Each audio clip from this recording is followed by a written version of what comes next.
నమస్కారం. నా పేరు కే. అపర్ణ స్వాతి. నేను గుంటూరులో శ్రీనిక జనరల్ అండ్ న్యూరో కేర్లో న్యూరాలజిస్ట్గా పనిచేస్తున్నాను. ఈరోజు మనం స్ట్రోక్ టైప్స్ ఏంటో తెలుసుకుందాం.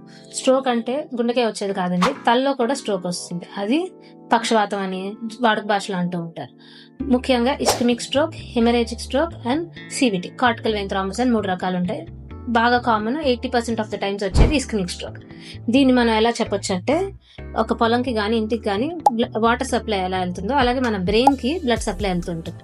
ఒక పైప్ ద్వారా బ్రెయిన్కి బ్లడ్ సప్లై వెళ్తుంది, ఇంకో పైప్ ద్వారా ఆ బ్లడ్ డ్రైన్ అవుతుంది. అట్లా చూసుకుంటే ఇస్కెమిక్ స్ట్రోక్ ఏంటంటే, ఈ బ్లడ్ వెళ్ళే పైప్ దగ్గర బ్లాక్ అయితే ఇస్కెమిక్ స్ట్రోక్ అంటారు.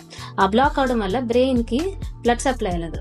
ఆ బ్లడ్ సప్లై ఆగిపోవడం వల్ల అక్కడ బ్రెయిన్ టిష్యూ కొంచెం చచ్చిపడుతుంది అన్నమాట, డెత్ అవుతుంది.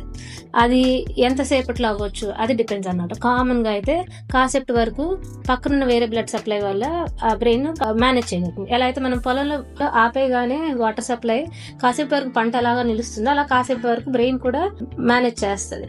కాకపోతే ఒక టైం మించి, ఇప్పుడు కామన్ గా అయితే మన అందుకని 3 hours 4 hours అని టైం లిమిట్ ఉంటుంది బ్రెయిన్ కి. ఆ మించి దాటేస్తే మాత్రం టిష్యూ డెత్ అనేది ఇంకా బాగా ఎక్కువైపోతుంటుంది. సో అందుకని ఇస్కెమిక్ స్ట్రోక్ కి టైమ్ ఇస్ బ్రెయిన్ అంటారు. టైం కల్లా వెళ్ళాలి, తొందరగా వెళ్ళాలి. ఎంత తొందరగా ట్రీట్మెంట్ ఇస్తే, ఎంత తొందరగా మళ్ళీ బ్లడ్ సప్లై బ్రెయిన్ కి వెళ్ళేట్టు చూస్తే అంత తక్కువ డ్యామేజ్ జరుగుతుంది బ్రెయిన్ కి.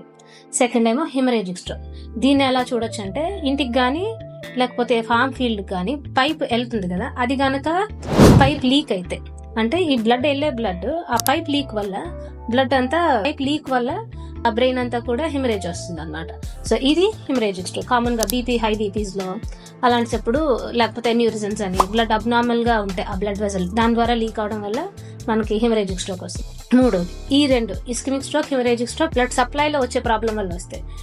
మూడో రకం ఏంటంటే కార్టికల్ వెయిన్ థ్రాంబోసిస్. ఇదేంటంటే బ్లడ్ డ్రైనేజ్ లో ఇష్యూ. అంటే పొలం నుంచి మనకు నీరు ఎలా బయటకు వెళ్ళాలో దాని పైప్స్ కూడా ప్రాపర్ గా ఉండాలి. కాబట్టి ఈ డ్రైనేజ్ అయ్యే దగ్గర ఏమైనా బ్లాక్ ఉన్నా, కామన్ గా ఆల్కహాలిక్స్ లో, ప్రెగ్నెన్సీలో, ఇలాంటి వాటిలో వస్తుంది. అక్కడ బ్లాక్ ఉంటే ఈ మూడో రకమైన స్ట్రోక్ వస్తుంది. దీన్ని కార్టికల్ వెయిన్ థ్రాంబోసిస్ అంటారు. ఇవి 3 రకాలండి. ఇంకా స్ట్రోక్ గురించి తెలుసుకోవాలంటే keep following the channel. Thank you sir.